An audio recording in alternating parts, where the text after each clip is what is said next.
Hello and welcome to this webcast discussing the IFRS Interpretation Committee's recent agenda decision on curing of a credit-impaired financial asset.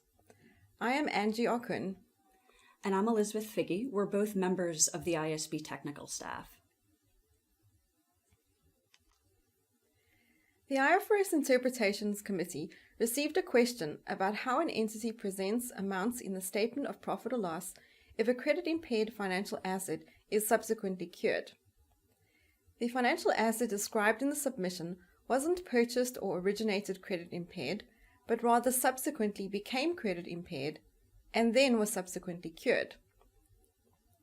At its March 2019 meeting, the committee concluded that the requirements in IFRS standards provide an adequate basis to address this matter and decided not to add it to its standard-setting agenda.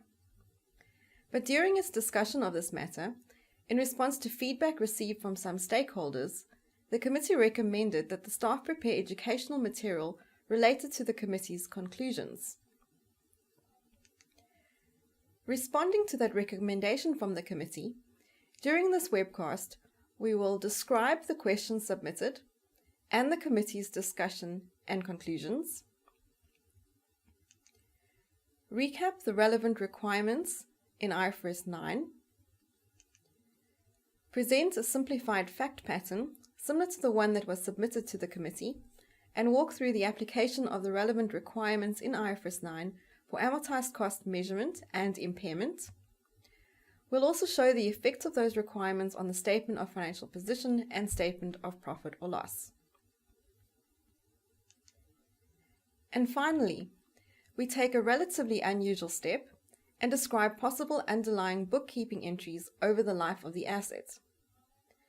It's important to note upfront that IFRS 9 does not prescribe bookkeeping entries, so the journal entries presented in this webcast are for illustrative purposes only, and other entries may be possible to achieve the accounting required by IFRS 9. We've included these entries because some stakeholders said that this level of detail would help them to better understand the committee's conclusions.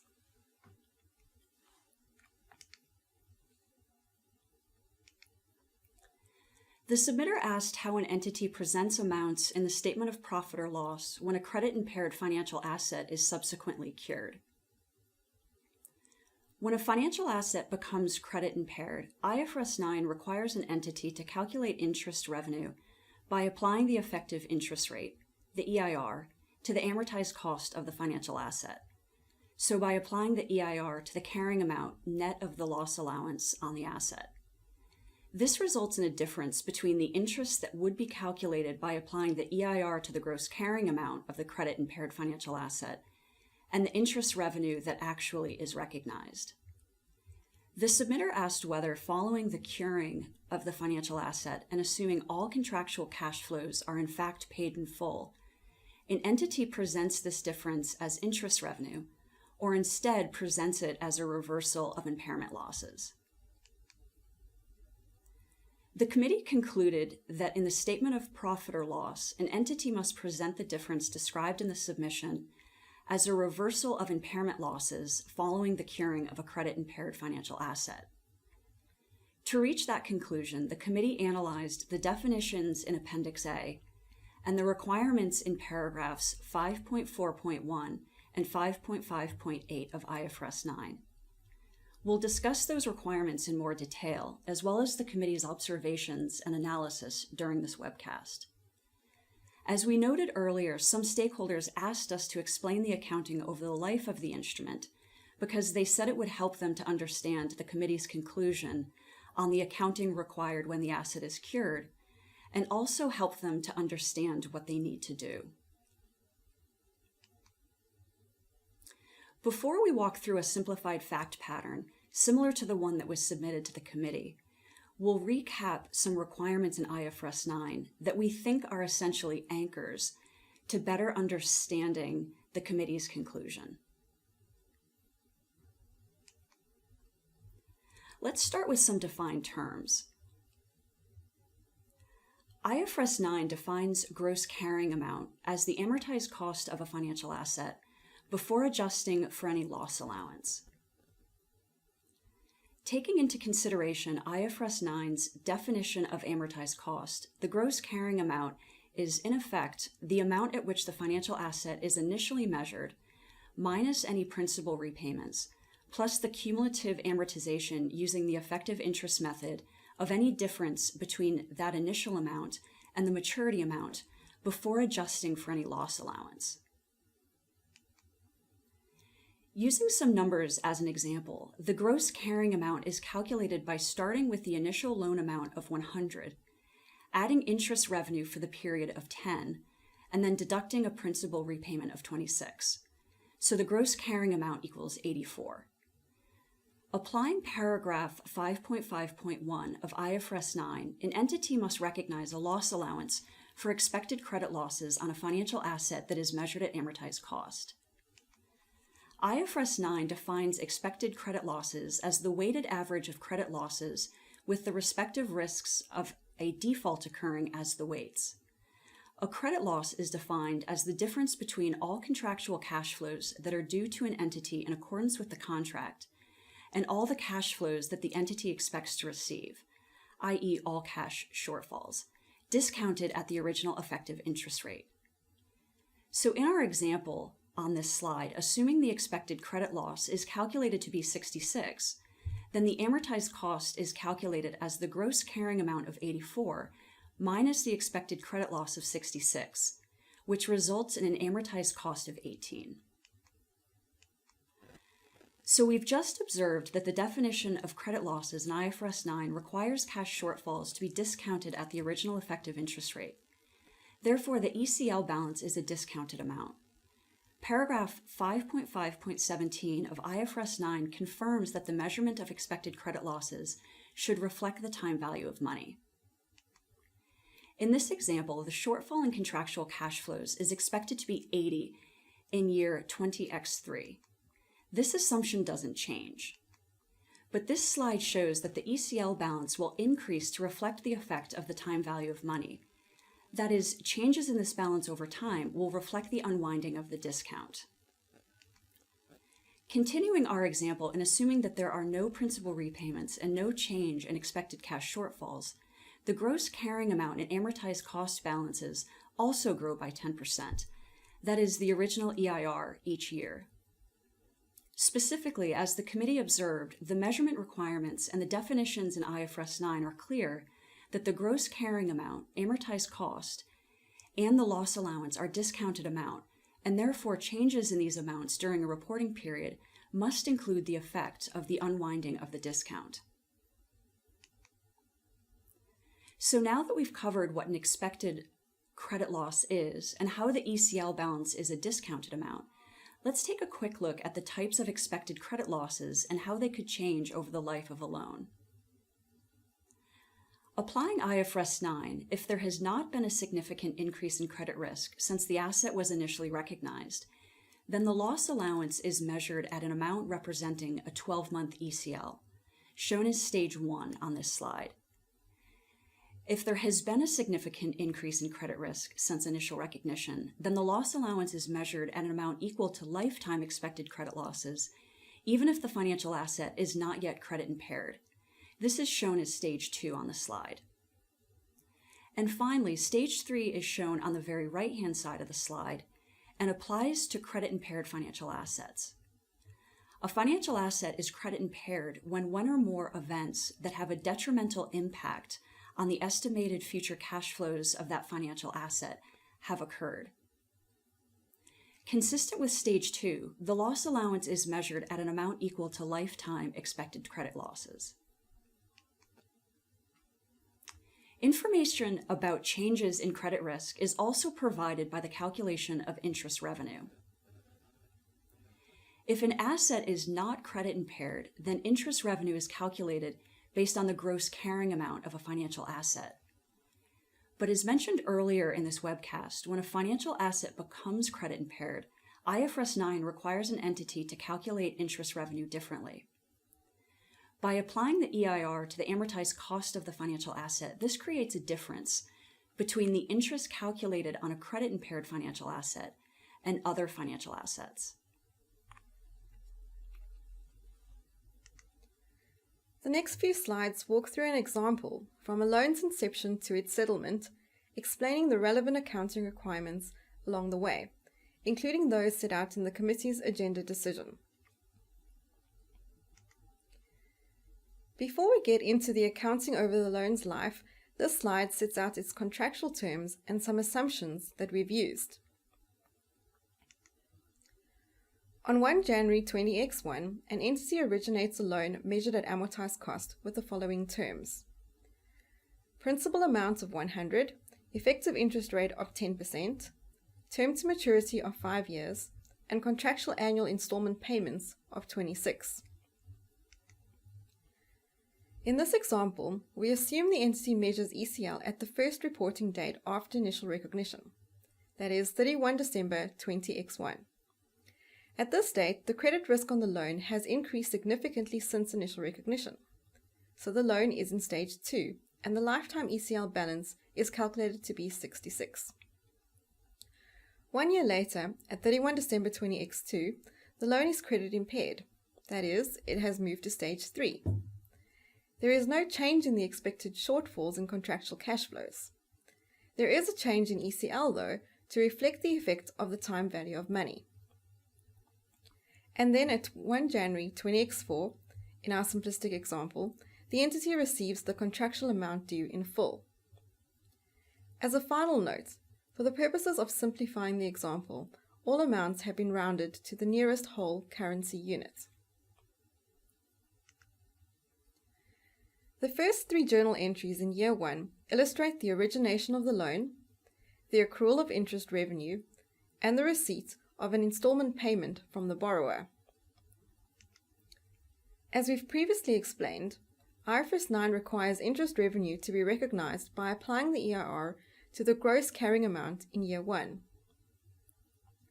The last journal entry in year 1 shows the recognition of lifetime expected credit losses, since we have assumed that there has been a significant increase in credit risk since initial recognition, and thus the asset is in stage 2 at the end of the year. Applying IFRS 9, this amount is recognized as an impairment loss in the statement of profit or loss. This slide summarizes the impact of the loan on the entity's statement of financial position and statement of profit or loss in year 1.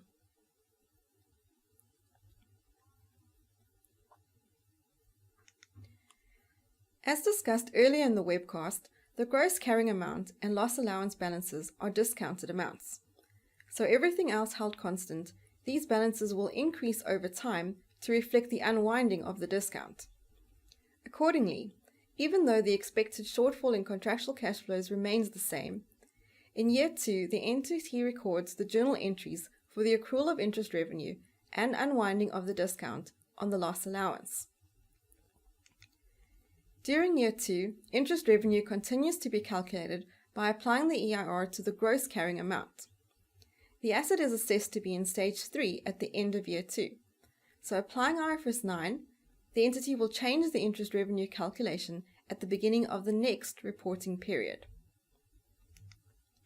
Applying IFRS 9, the change in the loss allowance during year 2 is recognized as an impairment loss. This slide shows the loan's impact on the statement of financial position and statement of profit or loss at the end of year 2.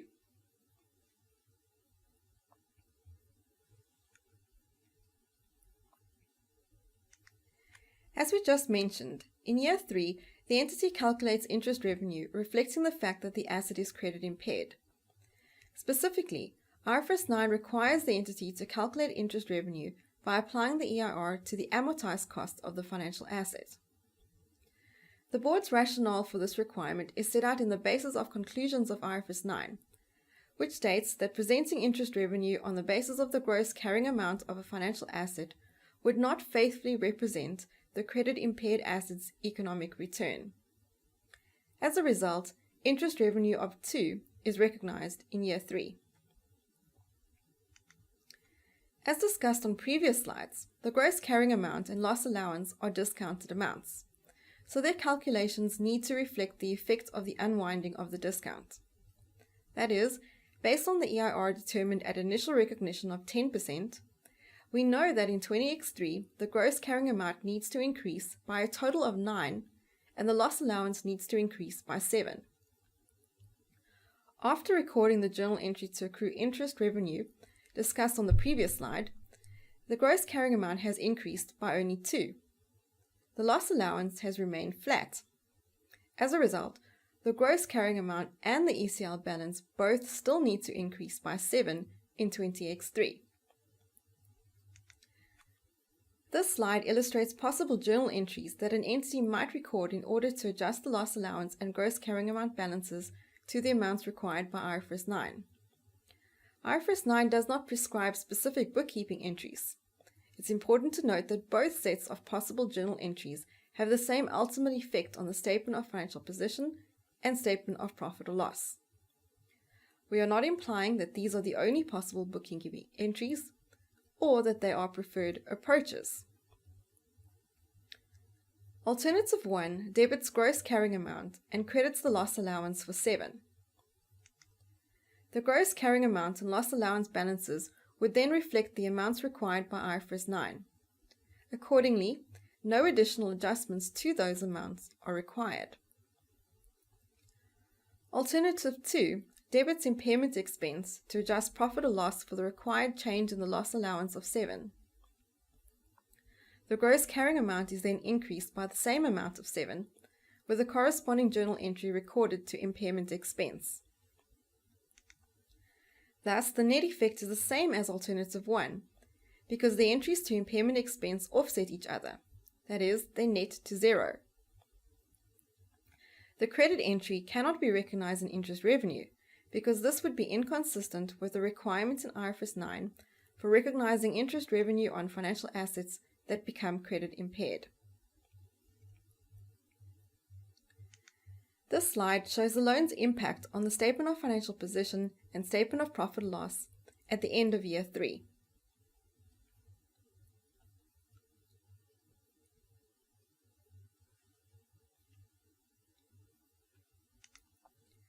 In year 4, the first journal entry records the receipt of the full contractual amount due. The second journal entry shows the reversal of expected credit losses. Applying IFRS 9, an entity recognizes in profit or loss as a reversal of expected credit losses the adjustment needed to bring the loss allowance to the required amount.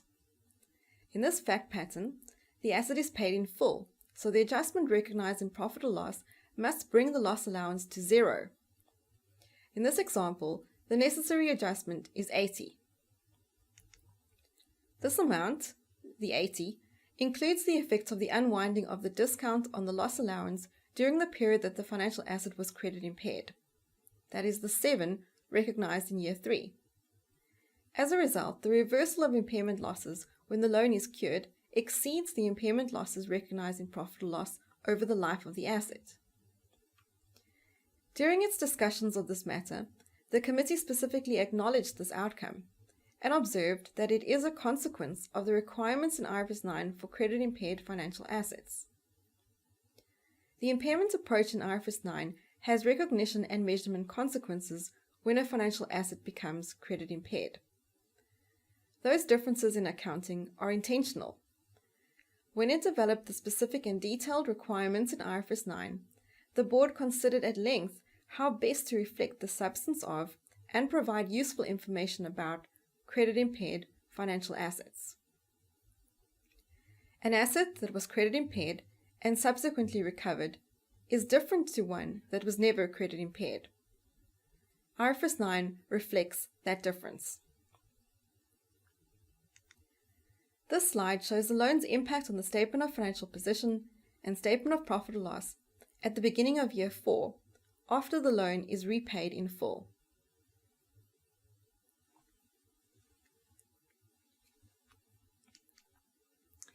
To finish this webcast, the next 2 slides set out some key observations and takeaways. IFRS 9 requires that the gross carrying amount, amortized cost, and the loss allowance are discounted amounts, and therefore changes in these amounts during a reporting period include the effect of the unwinding of the discount. Any amount of expected credit losses, or the reversal of such amounts, that is required to adjust the loss allowance at the reporting date to the amount that is required to be recognized in accordance with IFRS 9 is recognized in profit or loss as an impairment gain or loss. In the example in this webcast, the asset is paid in full, so the adjustment recognized in profit or loss must bring the loss allowance to zero. The impairment approach in IFRS 9 has recognition and measurement consequences when a financial asset becomes credit impaired. Specific to this example, interest revenue is calculated differently for a credit impaired financial asset than for a financial asset that is not credit impaired, and that difference affects the accounting for impairment losses. Those differences in accounting reflect intentional differences in the respective requirements.